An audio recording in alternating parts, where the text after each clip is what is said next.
Hello guys, welcome to my channel biology believe. आज हम पढ़ेंगे चैप्टर 13 ऑर्गेनिज्म एंड पॉपुलेशन। और आज का मेन टॉपिक रहेगा रिस्पॉन्सेज टू एबायोटिक फैक्टर। और जिसने भी अभी तक मेजर एबायोटिक फैक्टर नहीं देखा है वो पिछले लेक्चर में जाके देख सकते हैं। और फर्स्ट मैं आप लोगों को ये ग्राफ बताना चाहती हूँ कि ये है इंटरनल लेवल, ये है एक्सटर्नल लेवल। फर्स्ट है ये रेगुलेटर्स का एग्जांपल है एव्स एंड मैमल्स। और इसलिए एव्स एंड मैमल्स है क्योंकि जो बर्ड्स होते हैं, जो मैमल्स होते हैं, वो अपनी बॉडी को रेगुलेट कर देते हैं अकॉर्डिंग टू टेम्परेचर।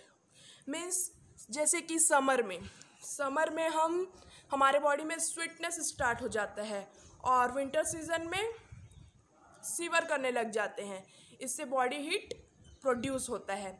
इसलिए बोलते हैं कि regulators homeostasis by the physiological behavioral constant temperature and constant osmotic concentration। जैसे कि समर में we are using what? Air conditioner, or in winter we are using what? Heater to make our body proper for maintain the 37 degree Celsius. तो guys अब आते हैं NCERT line by line. Okay, जैसे कि regulate, some organism are able to maintain homeostasis by physiological sometime behavioural also. Means क्या होता है regulator में? वही होम्योस्टेसिस, फिजियोलॉजिकल भी और बिहेवियरल भी अपने आप को मेंटेन कर लेते हैं। मैंने ensure constant body temperature, constant osmotic temperatures, या कांस्टेंट बॉडी टेम्परेचर हो या कांस्टेंट ऑस्मोटिक कंसंट्रेशन भी कर लेते हैं। जैसे एग्जांपल है बर्ड्स और mammals are very few lower vertebrate. उसमें सिर्फ बर्ड्स और मैमल्स ही रहते हैं एग्जांपल, क्योंकि आप लोग जानते भी होंगे जो बर्ड्स और मैमल्स है दोनों फोर्थ चैम्बर्ड हार्ट होते हैं और दोनों वार्म ब्लडेड होते हैं। ओके, तो यहाँ पर दिया है जैसे कि मैंने आप लोगों को ऑलरेडी बता चुका है, we maintain a constant body temperature of 37 degree Celsius in summer when outside temperature is more than our body temperature we sweat profusely. अगर टेम्परेचर में आप जानते होंगे कि हमारा बॉडी बाहर के मीन्स जो आउटसाइड वो रहता है टेम्परेचर वो बहुत ज़्यादा होता है हमारे बॉडी से, तो हम लोगों को उसके अकॉर्डिंग चलने के लिए हमारा बॉडी स्वीटनेस करता है, प्रोफेसली स्वीटनेस हो जाता है। इससे हमारा बॉडी टेम्परेचर नॉर्मल हो जाता है। ओके, और जैसे कि वही विंटर में हमारा बॉडी सीवर करने लग जाता है।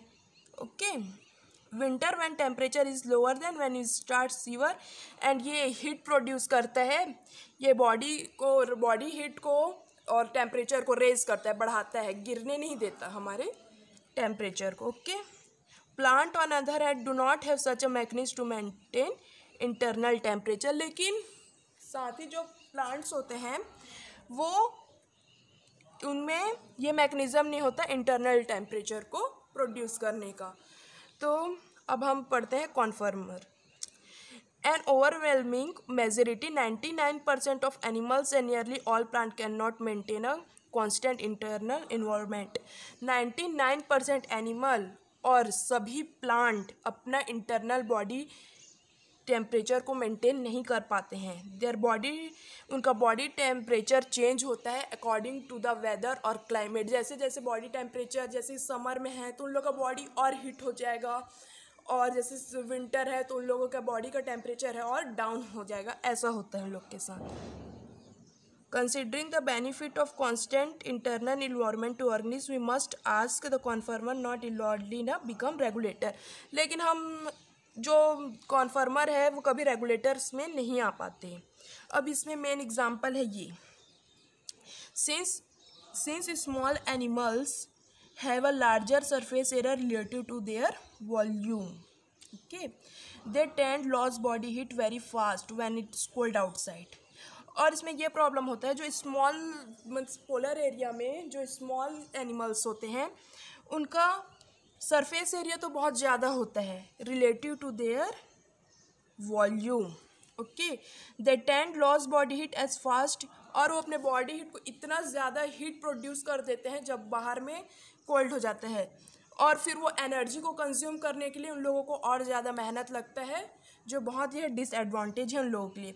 This is a main reason why very small animals are rarely found in a polar region. और यही कारण होता है कि पोलर एरिया में बहुत ज़्यादा स्मॉल ही एनिमल्स पाए जाते हैं।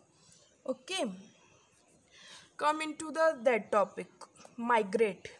माइग्रेट मीन्स क्या होता है? माइग्रेट मीन्स कि कोई भी स्ट्रेसफुल अनफेवरेबल कंडीशन में कुछ भी ऑर्गेनिज्म एक प्लेस से अलग प्लेस जाएगा only for the short duration. जैसे कि एग्जाम्पल यहाँ दिया ही है कि जब भी गर्मी होता है तो हम लोग क्या करते हैं, दिल्ली टू शिमला जाते हैं। कब? समर में, ओनली फॉर शॉर्ट ड्यूरेशन। वैसे ही जो बर्ड है during winter undertake long distance migrate to more hospitable area. Every winter the famous Keoladeo national park Bharatpur in Rajasthan host thousand of migrating bird coming from Siberia and other extremely cold northern region. और जो bird है वो migrate करता है कब? जब बहुत ज़्यादा विंटर सीजन में। वो कहाँ माइग्रेट करते हैं? ये बहुत इंपॉर्टेंट है। क्यूलोडो नेशनल पार्क भरतपुर राजस्थान। ये क्वेश्चन हमेशा आता ही है, ये इंपॉर्टेंट एग्जाम्पल है, आप लोगों को याद करना चाहिए। और ये come into the suspend. Suspend means क्या होता है?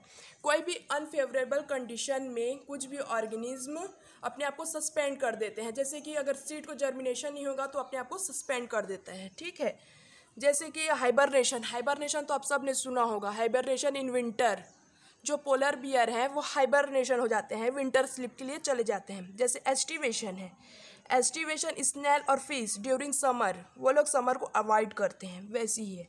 जैसे अब NCERT, in bacteria fungi and lower plant various kind of thick walled spores are form which help them to survive unfavourable condition.